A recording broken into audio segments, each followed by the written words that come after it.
Bonjour à vous. Vivre dans le superconscient, qu'est-ce que cela veut dire en vrai?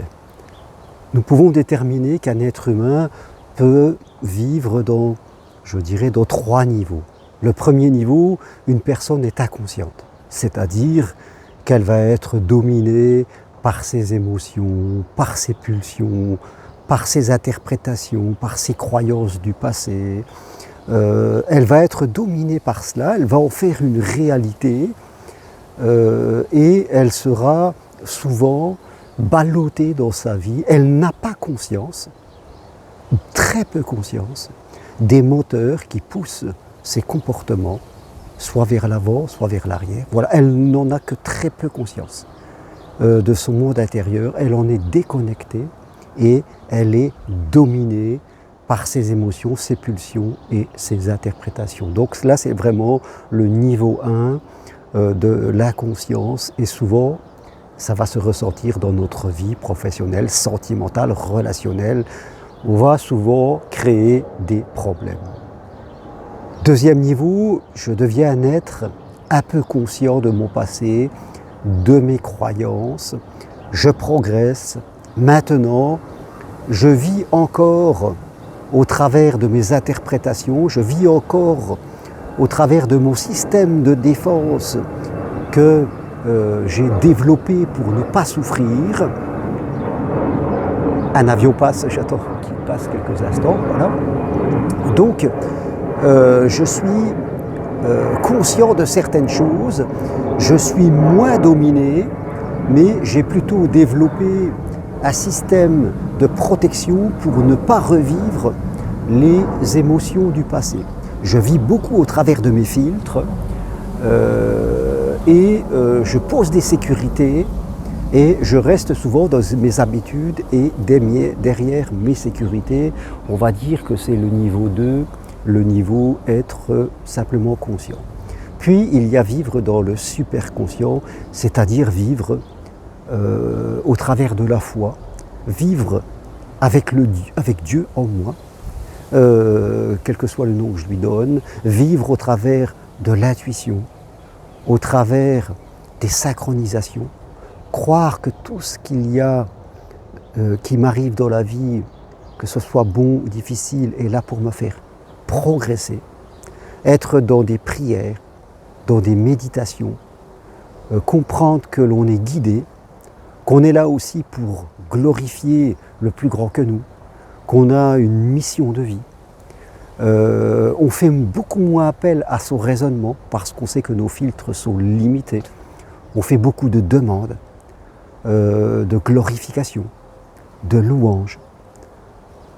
On attire des choses à soi. De toute difficulté, on en fait une voie de spiritualité.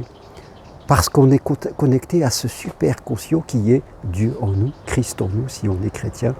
Et on ne prend plus les choses frontalement, on a fait ce qu'on appelle sa métaïnoïa, son retour de conscience, c'est-à-dire que ce n'est plus essentiellement moi et mes pensées qui dirigent ma vie, c'est Dieu, plus grand que moi, qui va me diriger dans mes choix. Bien sûr, on va lire des textes sacrés, la Bible, des textes du bouddhisme, si on est là-dedans, on va nourrir son inconscient des paroles de ce Dieu qui nous guide.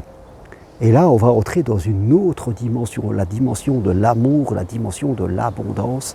On aura coupé à l'intérieur de nous, on aura fait ce nettoyage profond de nos croyances limitantes, de nos interprétations fausses. On aura appris à communiquer, à être un artisan de paix, je dirais, à être une personne qui crée du lien, qui crée de l'amour, qui attire l'abondance.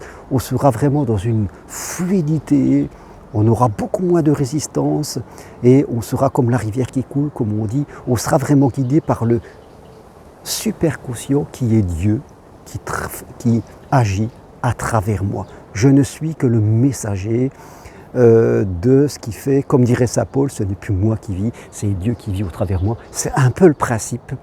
Et là, notre vie va complètement être transformée. Donc, Il faut se demander où est-ce que j'en suis à un moment.